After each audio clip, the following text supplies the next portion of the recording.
Yamo be aquaba at the Baway TVGH. The Biada ya sompa. Internet ya say your platform channel nina Facebook, YouTube, or share now one like it, no one give you a comment. Share and we I said the video be at tuma. Obe on sabeti miaka na wa hwe na wo so wa ye nhira enti ka me ho enko ba bia tenase jebre na twen na ye mfa niema akese akese enti jebre na tenase na twen ye kwa basisi ye mo bi bia kwa ba edeba way TVGH so your platform handles no way TVGH our Facebook, YouTube baby biara obeko bia way TVGH uduro no ma share like and give you a comment and na ye share mu wa ha na ye share mu say ye ne papa panyimu nyankopon nam ne so eye nsenkyerene prophet Macho 1 ye ne baba church nkomo ntitena se jebre empre enko ba bia tena se na ihunu niema ye ne bekeka say de ba ya obi boni din ana se wugina ba bi na obi ka prophet Macho 1 wani papa oka nti jebre na twen ye kwaba nyankopon shira onye wakoma so ade ma se de bia wonya abote na wo twen ama yetimi kone yetimi ba sabre ya papa wo ye nche ye ne bechocho nkomo sonko nti tina se ye da se sesa wa twen ye sabre papa ya ma wakwaba Edeba Way TV so je so nyankopon shira nipa bia na ahwefo nyina amen papa se nyankopon shira ntuti fa na waje so amen papa na ye shase a ya concept prophet Macho 1 na hwan also for Macho mi obi a me kan Awurade asem na ni dwumadi ye bo ho dawo ema wona woni ani da so na wona ba mabu ye digidie ni nkranhyense ma wo mo ba bedo owura no na omo pe na asem ete ne nsem wase nipa nyina ye nyame made enso double bia na binim abamabu na nsem so ekoso social media edoso nti ye bo Yesu din no ho dawo ye kan nyuma ne de otime yo ene de eni ho otime ma ne ba ene no ho nsem na meka ene mu edin so Macho ena wo ho asa na efre ese prophet Macho ayo bia obonya me asem no dawo nti wo dina ba bi na obi ka asem fofo afa no wa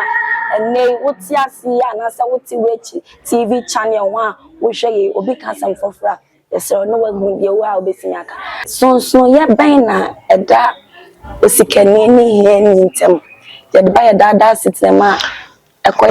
hintasem ni se ohia ni nyansa wo fom na sikani no nyansa na wo soro obi ni nyansa wo fom bia ye hia ni ene na me hu sansonson ye no na ohia ni ntimi mfa ne sense ni bo ohia ni asem nsisi so sikani asem yedwa anu so na nipa nyina agitum so ye wo mu ano adentina hia ni nyansa wo fom because ye ni hia ni bia ohia ni bia ti asema sentem ade no so pagya ni musole ye bibi ba ni hia nti oni kitafo osole kura no a dede nti de obi abeka bia no watie aha nti hia ni bia ti asema sentem o sika nka de edu no be pagya ni mu na was media me na kaka because me hia ni bia wo kan warefo asem oh yeah dabi hia ni bia no obetima ye counselor sa o se ni po ye futufo o hia ni bia ntimi tufo hia ni bia adwumu hawo ana o hia ni bia so heaven recording say Bible say atro nyina eja ayebonsam ana nipa hia ni bia so di atro o tike mu wo kwada so ye fre no so wa flawo yase na yie obebo ntema kono ana atro so ketu bia ni aha nti o hia ni die o hia nya de pakra se nke di nkoma ye boni din ba emi se wo percent crofort ase ye fa onye ni papa ni pank meka se onye ni papa na papa de ntina hia ni ma me nso koye baifuo na because me sikani bia se ne ma me o sikani de ono sisi papa na wa ma ne ma me on na ade papa ka ya na ba we ato no ya twechire eno batampa awoye ni nkeka ho ohia ni so de da bia kotokuro oso kotokuro mo kanfo ni mu ni eche second de na ado be ye de ohia ni ahokyera no wakamfo ohia ni bia so ntam kase ya ha do enti hwefie ni pani firi mu no oboso ya enye yie nti da bia de bechi bia no onse abrewa bia ni fi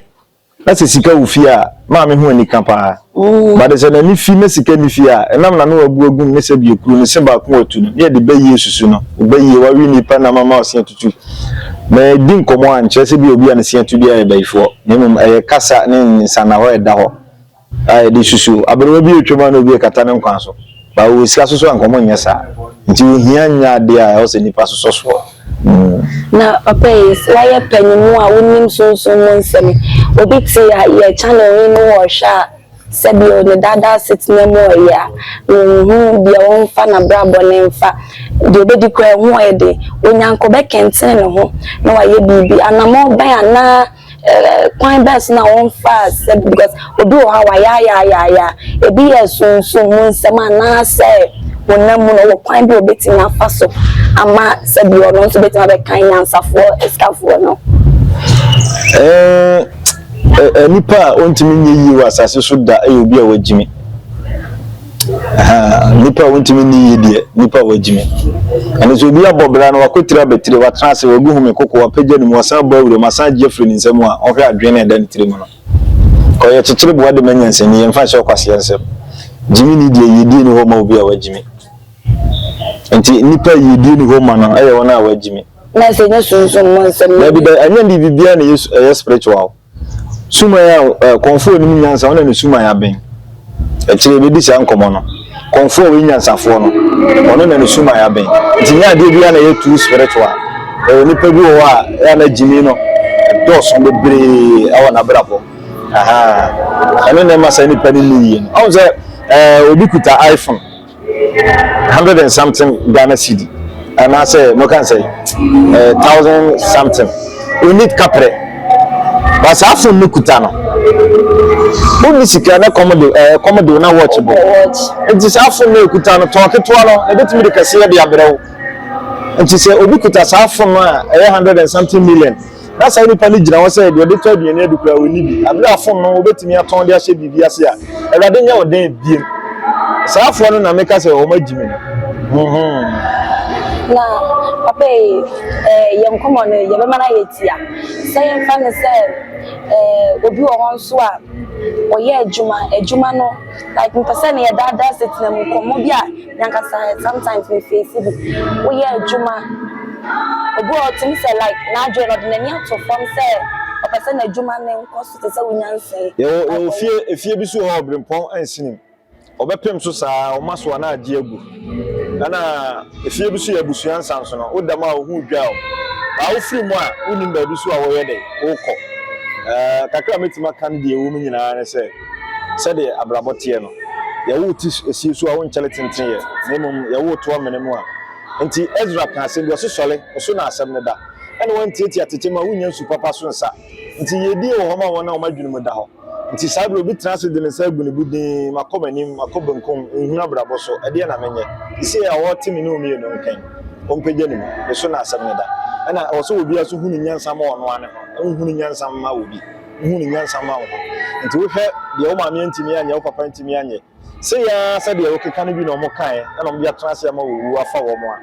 ya wo hiemu a wonye mfomso ba de onyine wo hiemu no ona ya kwase a ya wo hiemu a wonye mfomso ba onyine wo hiemu a wagimi wonim fia ya de wo ba betum ohu ya no se wa ba ma me ni bi papa ni bi wontimi no maduro nwu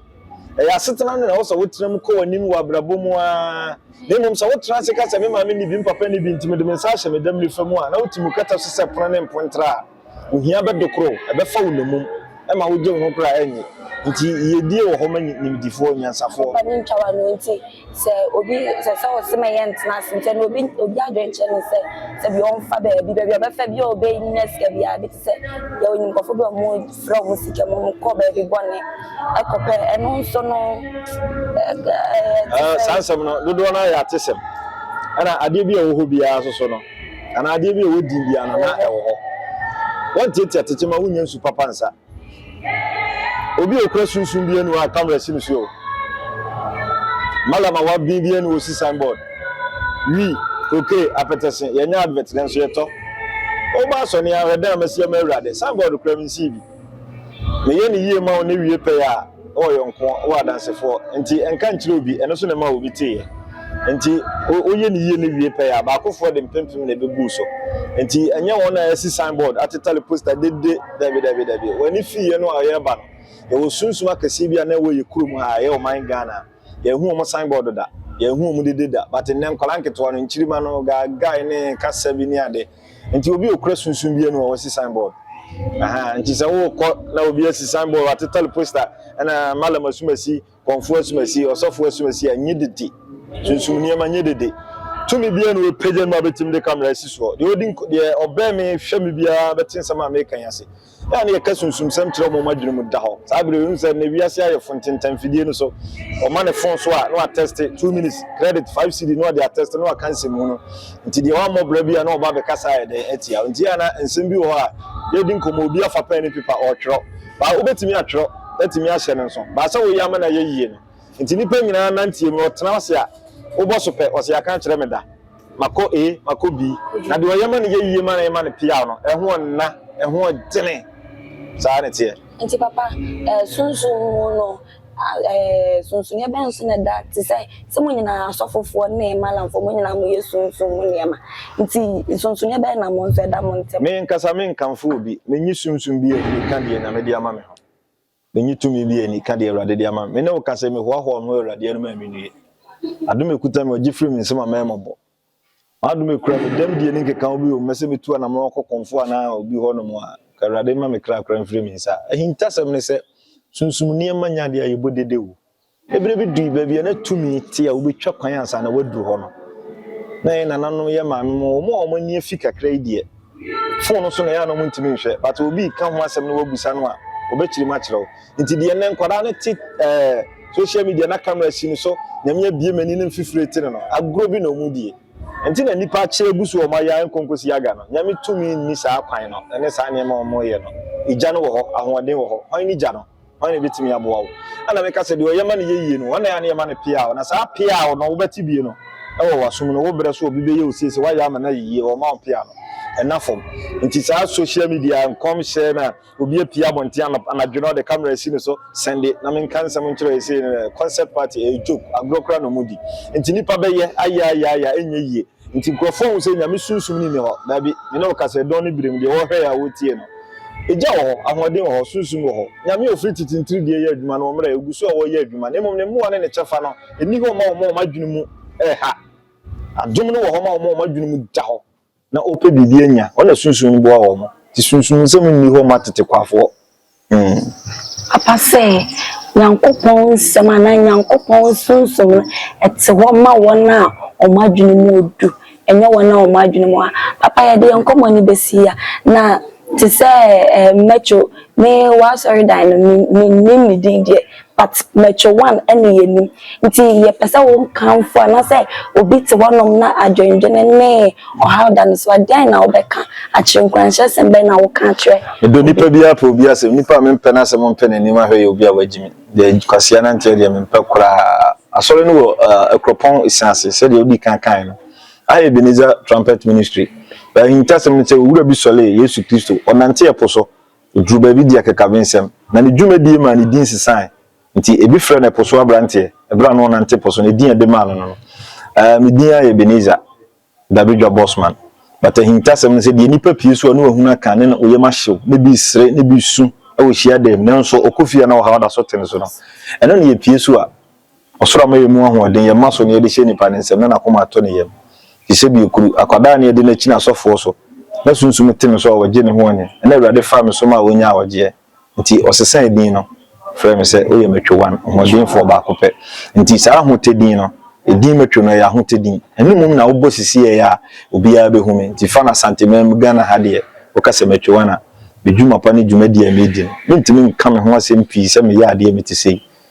be otu ana mo no obehunu sɛ de metie the number is 0242 185621 0242 185621 nipa me mpena sem no ayo obi a wagimi nipa wagimi sei no ote ofra no obusa sofo mpacho me ba me mo me ho sei we gimi ni number 1 obi no bitima fra confront to say doctor mpacho me tie me ya na me ba me mo me ho sei achi se wokọ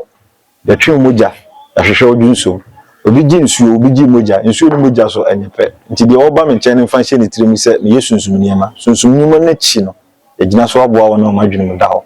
me onyame sɔfo me sunsum ana me de yɛ adwuma na de wo sunsum ne hu ade kyi mu asɛm na ɔkyena so edi hɔ ma nipa bia nti ebre ɛyɛ sɛ uwom sisiye no nti de wo hwɛ me no ebre ni hɔ ma ebre ntena faako nti de oba me nkyɛn mfa hyɛ ne tirim sɛ tumi yɛ hɔ no betimi aboa no nyame ɛne nipa nyina ni da so wonye nipa bia yi se nipa hunu ne hawa ɔhwene ho firi ho ɔhaw ne bɛda ne gimi tena nipa so ti de ofiri gimi ho no yedie ni hyira wɔ hɔ ma no